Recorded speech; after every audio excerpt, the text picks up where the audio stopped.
이제 부활이 시작되었습니다. 대영광송과 할렐루야가 퍼지는 이제 부활 대축일입니다. 오늘 시간적으로는 성토요일, 여러분은 무슨 묵상을 하면서 보내셨는지 모르겠습니다. 저는 오늘 교회가 성토요일, 토요일을 성모님에게 봉헌한 이유가 예수님 없이 보낸 유일한 요일이 토요일이거든요. 금요일만 해도 어쨌거나 십자가상에서 같이 계셨고 무덤에 묻히면서부터 예수님 없이 토요일을 꼬박 지내십니다. 그리고 주일 부활하신 예수님을 만나죠. 오늘 예수님께서 무덤에 안 계셨습니다. 여기 계시지 않는다. 되살아나셨고 여기 계시지 않는다. 어디 가셨을까요? 제 생각에는 성모님한테 달려갔습니다. 그럴 수밖에 없습니다. 그 십자가상의 순환을 가만히 들여다보면 성모님께 제일 먼저 달려간 겁니다. 예수님께서 어른이 되기 전에 마지막으로 있었던 사건을 성경은 무슨 이야기를 우리에게 마지막으로 들려줍니까? 어른이 되기 전에 예수님을 3일 동안 잃어버린 이야기가 마지막 이야기입니다. 개신교에서는 성모님이 애 관리를 잘못해가지고 미아로 만든 것처럼 해가지고 부모 자격 없다고 이렇게 안 좋은 쪽으로 이야기를 하는데요. 가만히 들여다보면 예수님이 만일에 미아였다면 성요셉과 성모님께서 딱 나타나셨을 때 눈물 콧물 흘리면서 엄마 하고 달려와야 돼. 그게 미아거든요. 근데 어떻게 하고 계셨습니까? 왜 저를 찾으셨습니까? 잃어버리신 게 아니고 같이 안 가신 겁니다. 당시 풍습은 어른 남자들은 남자끼리 가고 여자들은 여자끼리 갑니다.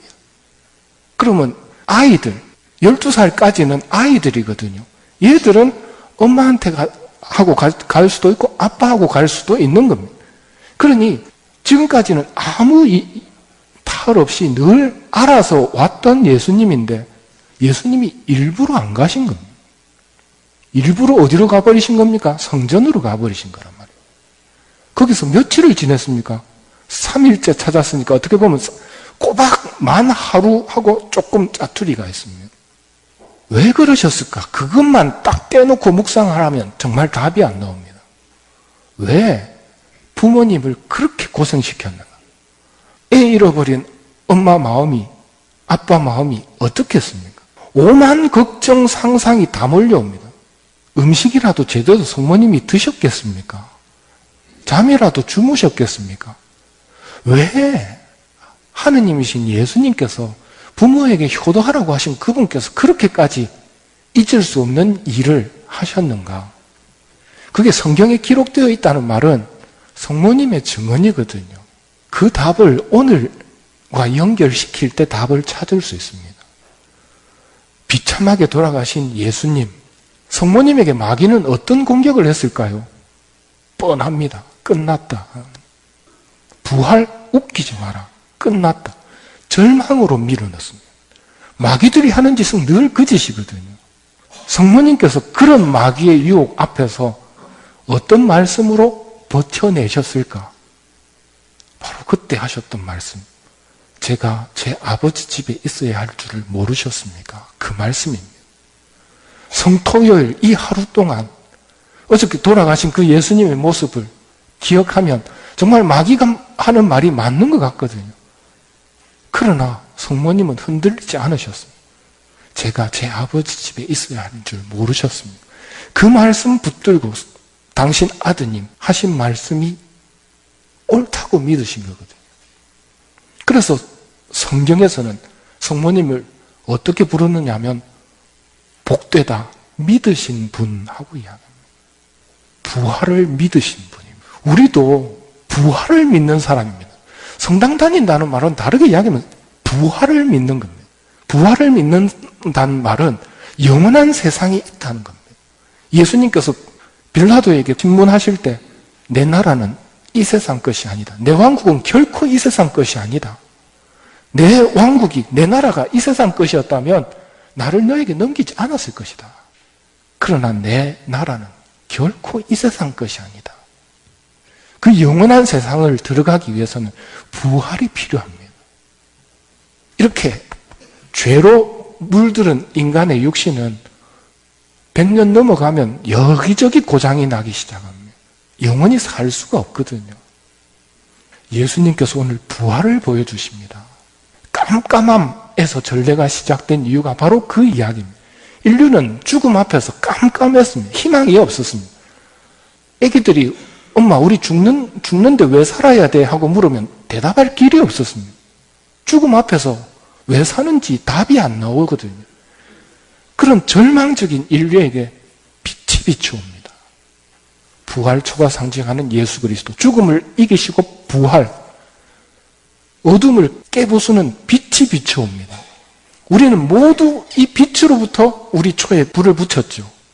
우리의 생명이 어디에서부터 왔다는 말입니까? 부활하신 그리스도, 그분의 생명에 동참하는 거란 말입니다. 여러분도 여러분의 초가 저절로 불 붙지는 않았죠. 누군가로부터 받았습니다. 신앙이라는 게 그렇습니다. 나도 때로는 이 신앙의 불이 꺼질 때가 있습니다. 그러나 다른 사람의 도움을 받아서 다시 붙여나갑니다. 때로는 내 주위 사람들이 꺼져 있는 경우가 있습니다. 그때는 내가 또 붙여주면서 부활의 희망을 간직해 나가는 게 신앙생활이거든요. 오늘 세례식도 있고 세례식이 없다 하더라도 세례갱신식이 있습니다.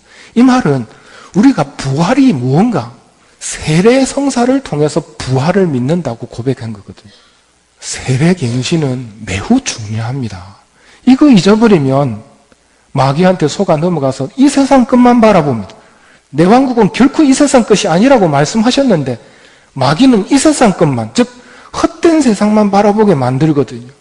그래서 세례갱신할 때 뭐부터 합니까? 마귀를 끊어버립니다. 그 거짓말장이 헛된 삶을 끊어버린다고. 그리고 우리의 신앙을 고백하죠.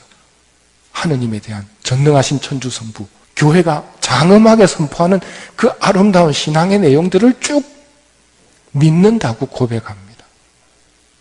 우리는 그걸 고백하고 세례를 받아서 죽은 사람입니다.